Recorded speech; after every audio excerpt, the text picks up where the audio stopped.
BJP के नेता अफवाह फैलाने में एक्सपर्ट हैं। विश्व हिंदू परिषद के नेता झूठ बोलने में अव्वल हैं। माहौल खराब करना इनको बेहद पसंद है।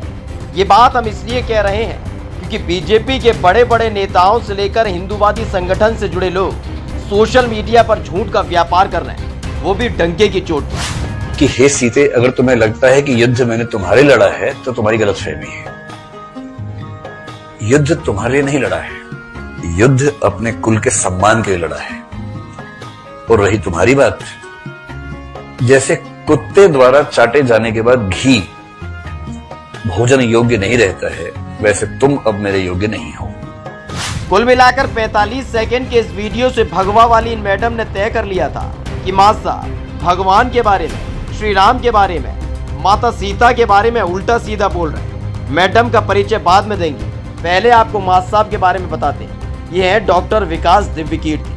दृष्टि आईएएस नाम की संस्था के मालिक हैं। आईएएस की तैयारी कराना इनका शौक है और न जाने इस देश के कितने ही आईएएस पीसीएस होंगे जो डॉक्टर विकास दिव्यकीर्ति के शिष्य रहे होंगे। तो फिलहाल भगवा टोली ने इनको ही बदनाम करने का बीड़ा उठाया है।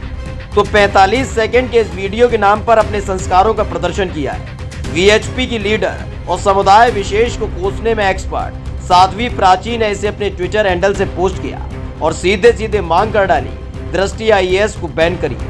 खैर, गलती मैडम की है ही नहीं, जिनका पढ़ाई लिखाई से कोसों दूर तक लेना देना ना हो, जिनकी जिंदगी प्रवचन से ज्यादा गंदगी फैलाने में गुजरी हो, उनके लिए किसी वरदान से ये कम नहीं है कि अमेरिका में फजीयत कराने के बाद अब देश के इस मुद्दे पर नई पहचान मिलेगी। लेकिन अफसोस, ऐसी फटकार लगी है कि मैडम अब कहीं नजर नहीं आ रही। एक लेख मैंने पढ़ा, पुरुषोत्तम अग्रवाल जी का लेख था शायद, तो उन्होंने संस्कृत का एक कथन कोट किया। वाल्मीकि रामायण का है या उसके नजदीकी किसी रचना का है, चाहेंगे तो मैं उसको ला के दिखाऊंगा। जब राम युद्ध जीते रावण से, सीता मुक्त हुई, सीता जैसे फिल्मों में नहीं तो भागते हुए नायक नायक एक दूसरे को भाग रहे स्लो मोशन में, वैसा दृश्य बनना चाहिए था कि भाई इतने दिन के बाद फाइनली इतना बड़ा युद्ध जीतने के बाद हम लोग मिले हैं। मजाक थोड़ा है। हिंदी फिल्मों में तो नायक नायिका मिलते हैं, नायिका का पिता जैसी हार मान लेता है, फिर देखिए क्या दृश्य बनता है उसके बाद। तो सीता प्रफुल्लित हैं कि मेरे राम ने रावण को नष्ट कर दिया और फाइनली मैं अपने घर जाऊंगी। राम के पास आ रही, राम समझ गए थोड़ा ज्यादा खुश हो रही है तो राम को लगा ठीक कर दो, ज्यादा खुश नहीं होना चाहिए। तो राम ने कहा रुको सीते। सीता रुकी, बोला शायद पूजा पाठ करनी होगी पहले कुछ।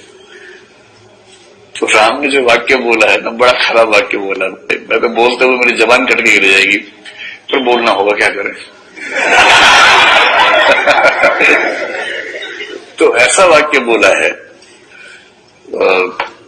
वो वाक्य ये है कि हे सीते, अगर तुम्हें लगता है कि युद्ध मैंने तुम्हारे लड़ा है तो तुम्हारी गलतफहमी है। युद्ध तुम्हारे लिए नहीं लड़ा है, युद्ध अपने कुल के सम्मान के लिए लड़ा है। और रही तुम्हारी बात, जैसे कुत्ते द्वारा चाटे जाने के बाद घी भोजन योग्य नहीं रहता है, वैसे तुम अब मेरे योग्य नहीं हो। संस्कृत के एक ग्रंथ में राम के मुंह से ये कहलवाया गया है। ये राम नहीं कह रहे, लेखक कह रहे। लेखक लोग अपने मन की बातें चरित्रों के मुंह से कहलवाते हैं और छवि बनती है, चरित्र की छवि बिगड़ती है उसकी।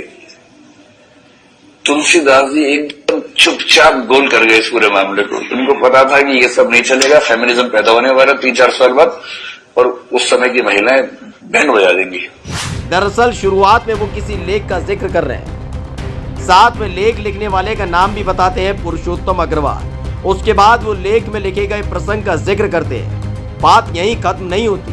बेइज्जती की पूरी डोज लेने का जिम्मा मैडम जी और इनके चिंटू पिंटुओं ने लिया था, क्योंकि जहां बात खत्म हुई उसके आगे के हिस्से को सुनने के बाद इनके आंख, नाक और कान सुन्न पड़ने वाले। तो खेल पूरा ये है कि किसी ने डॉक्टर विकास दिव्यकीर्ति को बदनाम करने के लिए सिर्फ 45 सेकंड का वीडियो अपलोड कर दिया।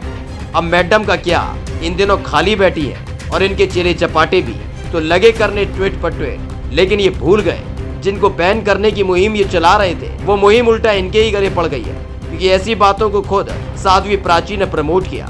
डॉक्टर विकास दिव्यकीर्ति के विचार थे ही नहीं। खैर, पहली दफा थोड़े ही है जब लताड़ लगी हो, ये तो रोज रोज का है इनका, और रोजाना जो बात हो वो आदत में आ जाती है।